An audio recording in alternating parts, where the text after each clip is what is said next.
Hello, कैसे हैं आप? आज का जो मैं अनुभव शेयर करने वाली हूँ वो ना कोई दृश्य है ना दर्शन है। अभी तक मैंने जितने अनुभव शेयर किए हैं वो दृश्य दर्शन से जुड़े हुए हैं, लेकिन ये जो अनुभव है ये मेरे शरीर से जुड़ा है। जो मैंने महसूस किया है कि हमारे जो शरीर में कुछ अंग ऐसे हैं जहाँ से हम सांस ले सकते हैं। सभी जानते हैं कि हमारी जो स्किन है वो सांस लेती है, लेकिन जानते हैं लेकिन पहचान नहीं पाते कि हमारे शरीर के जो अलग अलग हिस्से हैं वो कहाँ कहाँ से सांस लेते हैं। मुझे कुछ पॉइंट ध्यान के दौरान मुझे प्रसाद मिला है, तो वो मैं आपके साथ शेयर कर रही हूँ। ये बात जब की है जब मेरे ध्यान साधना में योगासन और प्राणायाम का दौर चल रहा था। तो मुझे प्राणायाम के दौरान कुंभक हुआ, और वो कुंभक ऐसा हो गया कि मेरे जो मेरी सांस है वो मैं छोड़ नहीं पा रही थी। इतना ज़बरदस्त वो लग गया जैसे किसी ने लॉक लगा दिया हो, बाहर से नाक बंद कर दी, कान बंद कर दिया, सब चीज़ बंद करके लॉक कर दिया है। वो यहीं अटक गई, बस बाहर ही ना आए। मैं बड़ी चिंतित हो गई कि क्या हो रहा है, क्योंकि छटपटाहट अंदर बहुत हो रही थी। लग रहा था कि आज तो बस मैं मर जाऊंगी। जब मेरा कुछ बस नहीं चला तो मैंने सरेंडर किया, और जो मेरी गुरु माँ है, गुरु शक्ति है, उसको याद किया कि हे माँ, ये क्या हो रहा है, आज तो मैं मर ही जाऊंगी। तो इतने में मुझे एहसास हुआ कि जो ये सांस है मेरी कहीं और से निकल रही है। अब ये मैंने थोड़ा सा ध्यान दिया उस चीज़ पे कि ये सांस जा कहाँ रही है। तो ध्यान दिया तो जो ये सिर के ऊपर वाला जो हिस्सा होता है, यहाँ से मेरी सांस निकल रही थी। या आपने देखा होगा कि जो छोटे बच्चे होते हैं, जो 2-3 महीने के होते हैं, उनका जो सिर है वो यहाँ से पिलपिला होता है, वो कैल्सीफाइड बाद में होता है, यहाँ से पिलपिला होता है और वो धक धक करता रहता है। मैंने वो चीज़ महसूस की कि मेरा दिल और सिर दोनों चीज़ एक साथ धक धक कर रहे हैं, और वहाँ से सांस मैं ले पा रही हूँ। सांस जब मैं लेती थी ऊपर से, तो जो नाक के पीछे, यानी तालू तालू ही बोलेंगे, हाँ तालू बोलेंगे पीछे, तो वो लगता था कि जैसे वहाँ से कुछ प्रेशर आया और निकल गया। फिर दोबारा जब मैं लेती थी तो वो तालू ऊपर उठता था और फिर बाहर निकल जाती थी हवा। तो यानी कि इसमें नाक का कोई रोल नहीं था, ये सिर्फ सिर से ही सांस का जो सांस चल रही थी। और कुछ टाइम बाद ऐसा लगा कि जो मेरा दिल है वो बस सिर के ऊपर ही धड़क रहा है, सीने में दिल है ही नहीं, वो सिर के ऊपर धक धक कर रहा है। उसके बाद मैं ये महसूस करती रही, इतने में दोबारा मुझे कुंभक हो जाता है। ये वाला जो कुंभक है ये पहले वाले से ज़्यादा खतरनाक था। ये ये बहुत देर रहा, और बहुत देर रहने में छटपटाहट इतनी हो गई थी, बस लगा कि बस सांस छोड़ दूं छोड़ दूं छोड़ दूं, लेकिन मेरे बस में हो तो मैं करूं ना कुछ। मेरे बस में कुछ नहीं था, मैं नहीं सांस छोड़ पा रही थी। तो इतने में लगता है कि यहाँ से फुर्र से हवा निकल जाती है, वो इतनी तेज़ी से हवा निकलती है। वो 2 पॉइंट यहाँ निकलती है और 2 पॉइंट हमारे जो चेस्ट के और टमी के नीचे, जहाँ से टमी ख़त्म होता है और चेस्ट शुरू होती है, डायफ्राम शुरू होता है हमारा, वहाँ पे 2 पॉइंट हैं। वहाँ से इन 4 पॉइंट से एक साथ मेरी जो सांस है वो निकली है, हवा बाहर निकली है। अब मैंने सोचा ये क्या हुआ, मैं तो आज ये लगाए बैठी थी कि इस बार भी सिर के ऊपर से जाएगी हवा, लेकिन ऐसा नहीं हुआ। इस बार अलग हो गया कि मेरी 4 जगह से सांस निकली, और चारों जगह अलग अलग, मतलब जहाँ सोच भी नहीं सकते कि यहाँ से हवा निकलती है। कोई यहाँ से सोच सकता है यहाँ से हवा निकल सकती है, या जो आपका डायफ्राम है और टमी के जो बीच का एरिया, वहाँ से हवा निकल सकती है। मेरे लिए तो पॉसिबल नहीं है, मैं तो नहीं सोच सकती, क्योंकि मुझे पता ही नहीं है। तो सोचना तो बहुत दूर की बात है, सोचेंगे तभी जब किसी चीज़ का पता होगा। तो वो हवा जब निकली वहाँ से तो मैं बड़ी अचंभित, ये क्या हो रहा है। और मैंने जैसे ही ज़ोर से सांस ली, क्योंकि जब हम हमारी सांस रुक जाती है और सांस छूटने के बाद जब हम दोबारा सांस लेते हैं, ऑक्सीजन की कमी महसूस होती है, तो हम बहुत तेज़ी से सांस लेते हैं। तो मैंने जब वो सांस ली तो वो सांस लगा के इन चारों पॉइंट से वापस आई है। ये चारों पॉइंट मेरे सांस ले रहे हैं और नाक का कोई रोल नहीं है इसमें। धीरे धीरे वो पांचवा पॉइंट भी मेरा शामिल हो गया, सिर वाला। मतलब मैं नॉर्मल हो गई, थोड़ी देर बाद नॉर्मल हो गई। इस बार मैं तैयार हो गई कि आपके कुछ ऐसा होता है तो आपके मैं देखूंगी, आपके मैं पूरा ध्यान रखूंगी, मैं पकड़ लूंगी आपके कहाँ कहाँ से जाएगी। तो इनके अलावा जो मुझे महसूस होंगे उसके अलावा भी कहीं और से निकली होगी, लेकिन मैं नहीं पकड़ पाई उस चीज़ को। तो लेकिन इस बार मैं पकड़ने के लिए तैयार थी कि हाँ मैं देखती हूँ और कहाँ से जाती है। बैठी रही। अब वो कहते हैं ना कि जब हम किसी चीज़ के लिए किसी चीज़ का वेट करते हैं तो वो काम उस टाइम नहीं होता।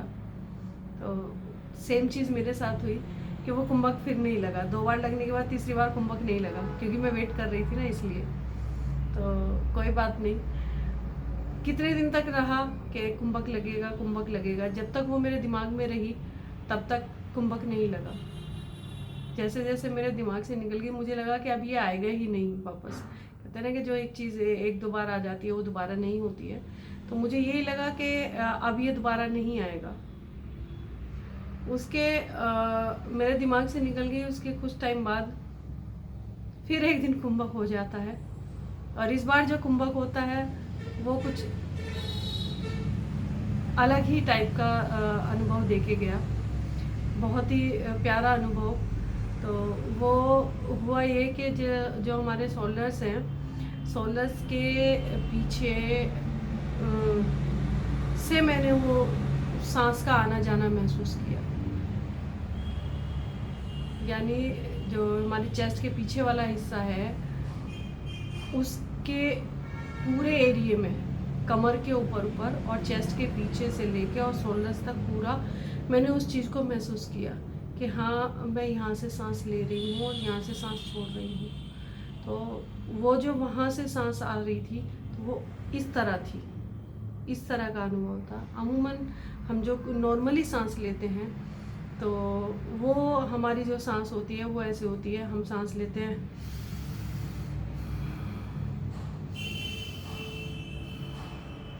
ये चीज़ होती है। लेकिन ये जो यहाँ से सांस ली जा रही थी उसमें नाक का कोई रोल नहीं था, सिर्फ ये हिस्से ऐसे हो रहे थे।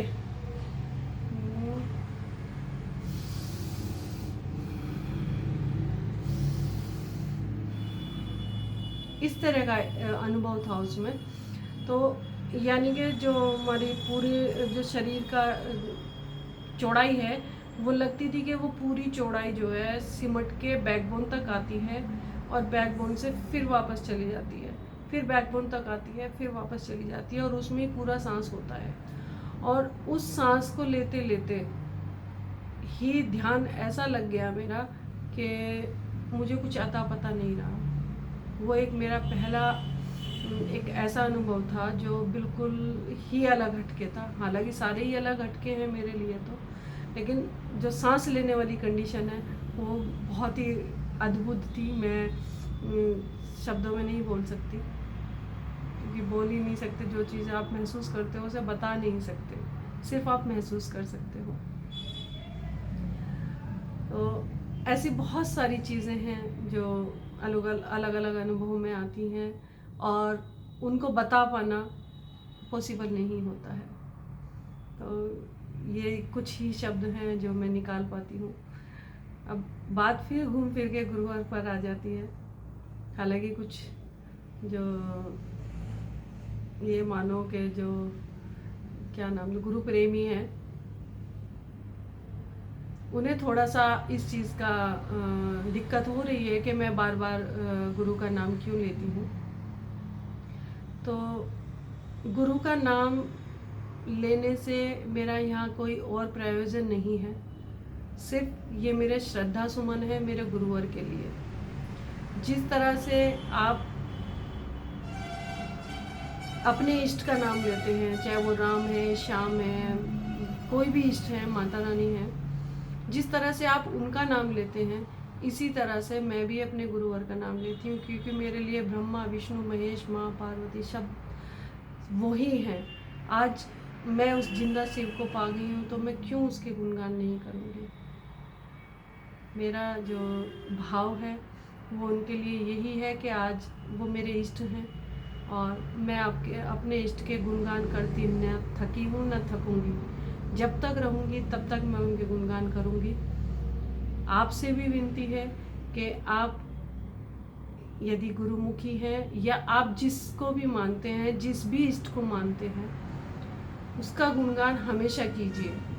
उसमें कोई संकोच नहीं होना चाहिए, कोई शर्माहट नहीं होनी चाहिए, क्योंकि ये एक हमारे पास भाव ही बचते हैं, यही श्रद्धा सुमन बचते हैं, जिन्हें हम अपने इष्ट को समर्पित कर देते हैं, जिन्हें हम अपने गुरु को समर्पित करते हैं। इसके अलावा हमारे पास अपना कुछ नहीं होता, कुछ भी नहीं तो मतलब कुछ भी नहीं।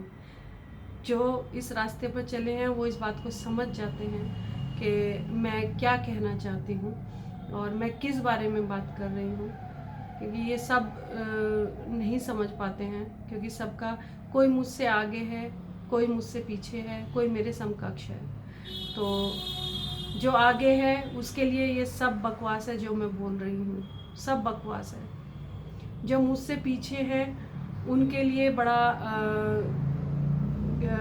अनूठे अनुभव हैं ये, और जो मेरे समकक्ष हैं वो मिलान करते हैं कि हाँ ऐसा होता है। तो हमें भी ऐसा अनुभव हुआ है, वो मिलान करते हैं।